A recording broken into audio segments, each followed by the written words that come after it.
Hey there, welcome back to the athomedive YouTube channel. Do you like donuts? I know that I love almost every donut, especially the ones that are still so fresh that they're still warm. Today, that's what we're making. Warm, fresh, homemade, traditional donuts. So sit back, hit that subscribe button, and let's dive right in.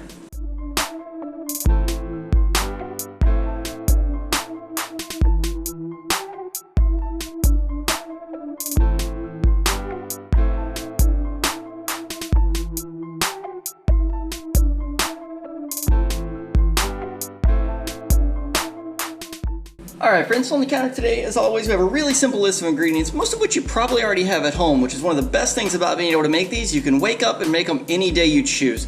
We're going to start out with 8 ounces of milk. This is cold right now, but we're going to warm it up enough to bloom our 2 1/4 teaspoon or 1 packet of active dry yeast. We're also going to use 1 teaspoon of sugar to help bloom the yeast. That's going to go into 4 cups of flour. We have 1/4 cup of granulated sugar, 1/2 teaspoon of kosher salt, 1/2 teaspoon of vanilla extract. We have 6 tablespoons of butter, or equivalent to 3 ounces, that we're going to melt down and mix into 2 eggs. And that's all we're going to need for the donuts themselves, and later on we'll gather the things to make the glaze. So let's get started. The first thing we're going to do is microwave our milk for about 40 seconds, enough to get it up to about 115 degrees so it'll activate the yeast.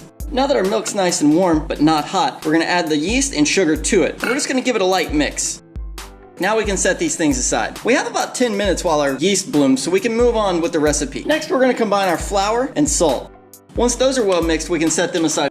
Next, we're going to take our 2 eggs and we're going to beat them until fluffy. Once your eggs are lightened in color and a little fluffy, we can add in the extract and the additional 1/4 cup of sugar.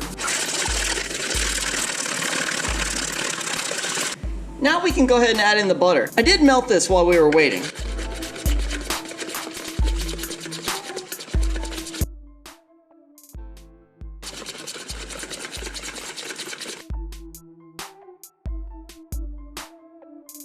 So it's been about 10 minutes now, and as you can see, the yeast is nice and foamy, and that's a good sign that it's activated. So we're gonna go ahead and add the milk and yeast mixture into the butter and egg mixture.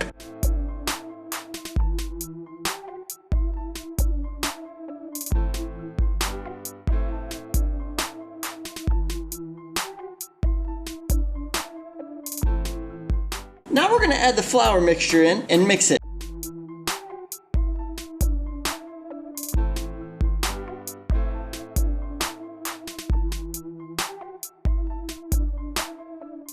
Now that the dough's nice and shaggy, I'm gonna go ahead and add a little bit of extra flour to the counter and turn it out and work the dough there.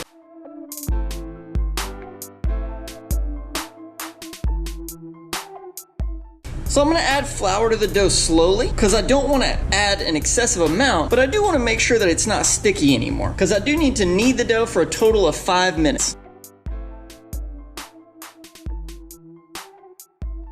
So as you can see, now that I'm getting close to the end of the kneading process, it is nice and soft and it's getting pretty smooth. It is a little sticky, but it's manageable. It's not sticking to the counter, and when I knead the dough, it's not leaving any dough behind on the counter. That's how we know we found a good balance. I've effectively kneaded the dough for about 5 minutes. It's time to move on to the next step. So for the next step, I'm going to take my bowl that I just made the dough in, and I'm going to put about 1/2 teaspoon of oil in there. And I'm going to take the smooth dough ball and I'm going to put it smooth side down, roll it around just to coat the bowl a little bit with the oil, and then I'm going to turn it over to where it's smooth side up.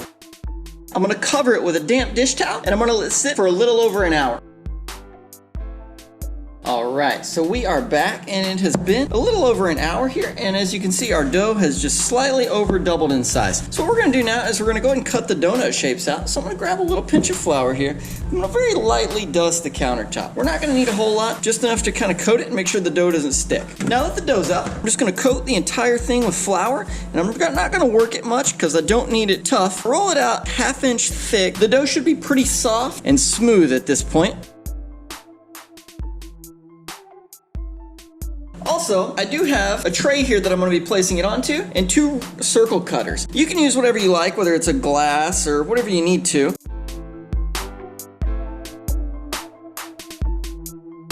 And then of course I'm just going to take the smaller circle and cut a circle right in the middle of it.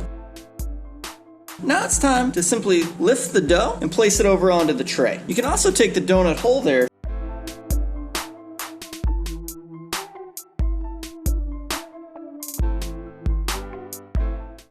If you you have excess dough, you can always go around and punch little donut holes out of that as well.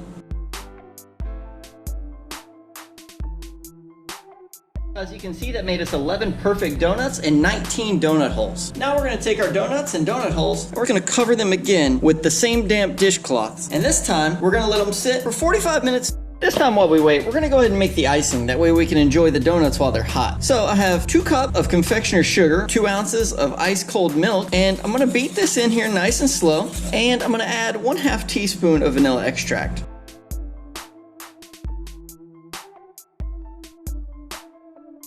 Once this is nice and smooth, the icing's ready. We're gonna go ahead and set that aside. So the donuts have been rising for about 30 minutes, and I do have a small pot of oil on. We're gonna go ahead and turn the gas on and get it slowly heating up to about 350 degrees.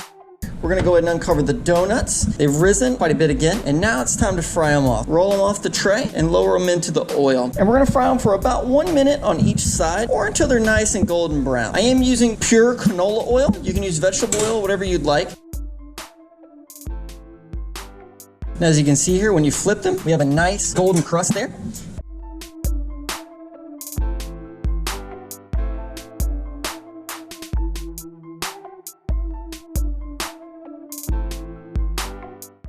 We're gonna go ahead and pull the first one out, go right into the glaze. And we're just gonna take a clean spoon and we're gonna roll these in the glaze one time. We don't wanna leave them in here too long because we don't want them to get soggy. Then we're gonna pick them up and let the excess drain off. And then we're gonna place them right back onto the tray. And we're gonna move on to the next.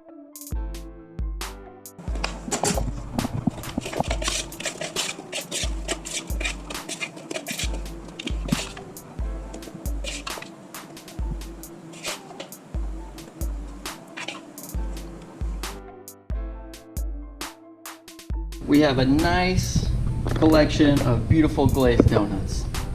Alright, well that wraps us up on how to make classic glazed donuts. Comment below and let me know how yours turn out. Thank you so much for watching. If you liked the video, be sure to subscribe. Have a great day.